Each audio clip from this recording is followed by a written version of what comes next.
Hello दोस्तों, नमस्कार। Welcome back to मेरे YouTube channel Manisha Shukla travel blog में आपका हार्दिक स्वागत है। तो मैं आज आपसे बात करने आई हूँ बेलपत्री के पौधे के बारे में, जो मैंने पिछले वीडियो में आपको डाला था पार्ट 1 में। तो उसमें मैंने बेलपत्री की औषधि गुण बताए थे।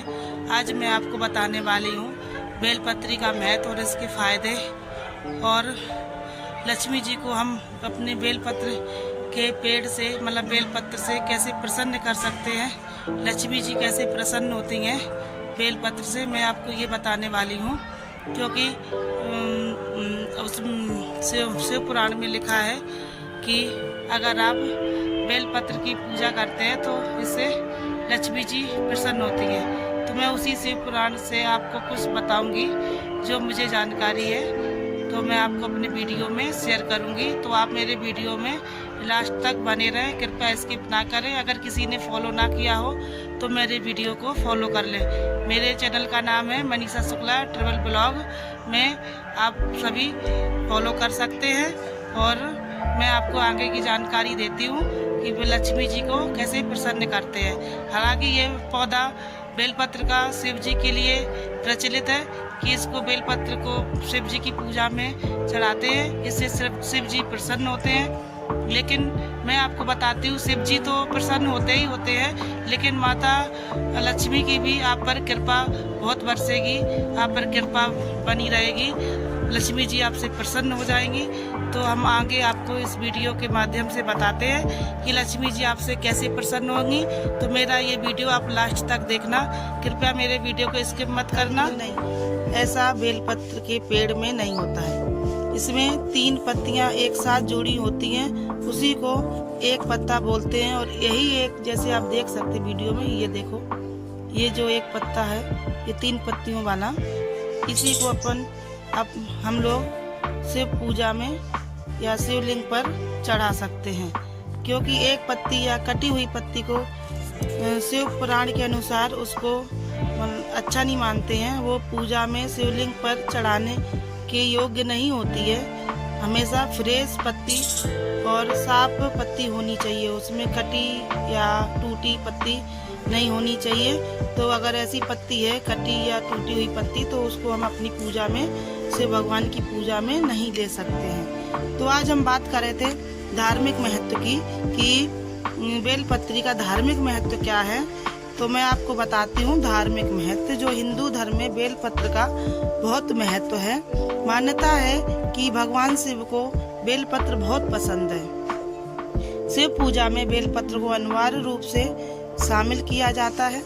ऐसा माना जाता है कि भगवान शिव की पूजा में अगर आप बेलपत्र शामिल करते हैं तो व्यक्ति श्रद्धा पूर्वक शिवलिंग पर जो 3 बेलपत्र अर्पित करता है, भगवान से उसकी सभी मनोकामनाएं पूर्ण करते हैं।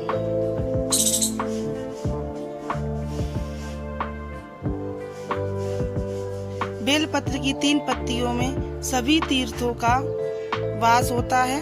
बेलपत्र के 3 जुड़े हुए पत्तों को शिवलिंग पर चढ़ाने से भगवान को शांति मिलती है, मतलब शिव जी को शांति मिलती है। ऐसा कहा जाता है ना कि भगवान ने वो जहर, जब समुद्र मंथन हुआ था तो उससे जो जहर निकला था तो वो भगवान शिव ने पिया था, जिससे भगवान शिव बहुत बेहाल हो गए थे।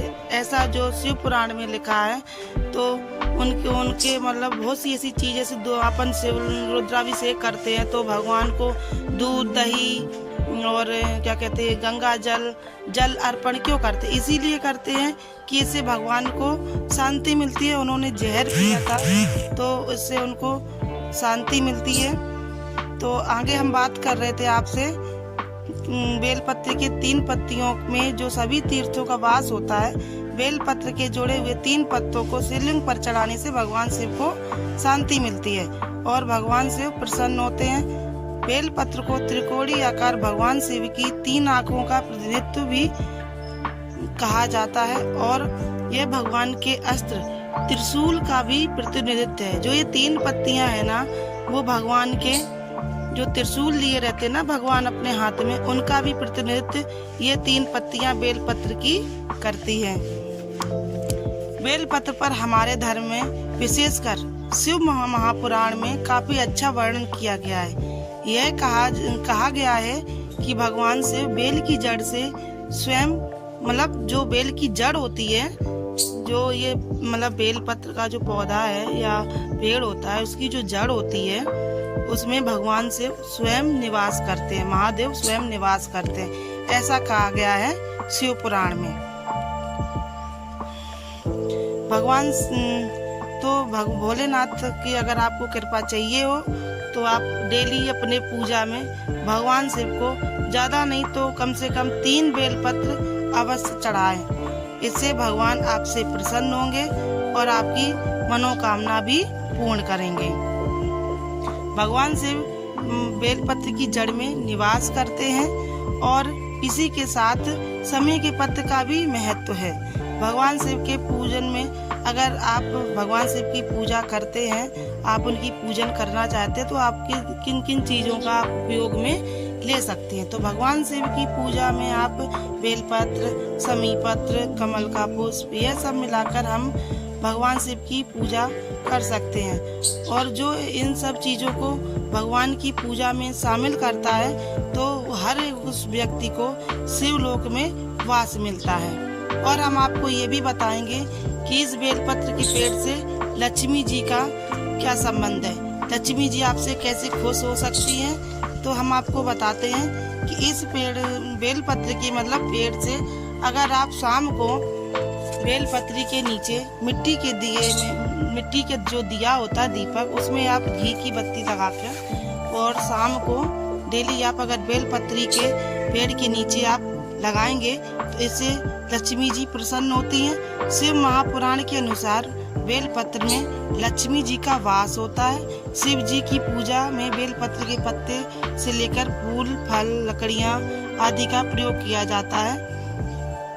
जो आप शिव जी की पूजा करते हैं उसमें बेलपत्र का जो पेड़ होता है उसमें आप मतलब जो बेलपत्र का पेड़, उसकी पत्ती, उसके फूल, उसके फल, लकड़ी आदि चीज़ों का इस्तेमाल हम अपनी शिव पूजा में कर सकते हैं। इसीलिए बेलपत्र से जुड़ी गलतियां कभी ना करें।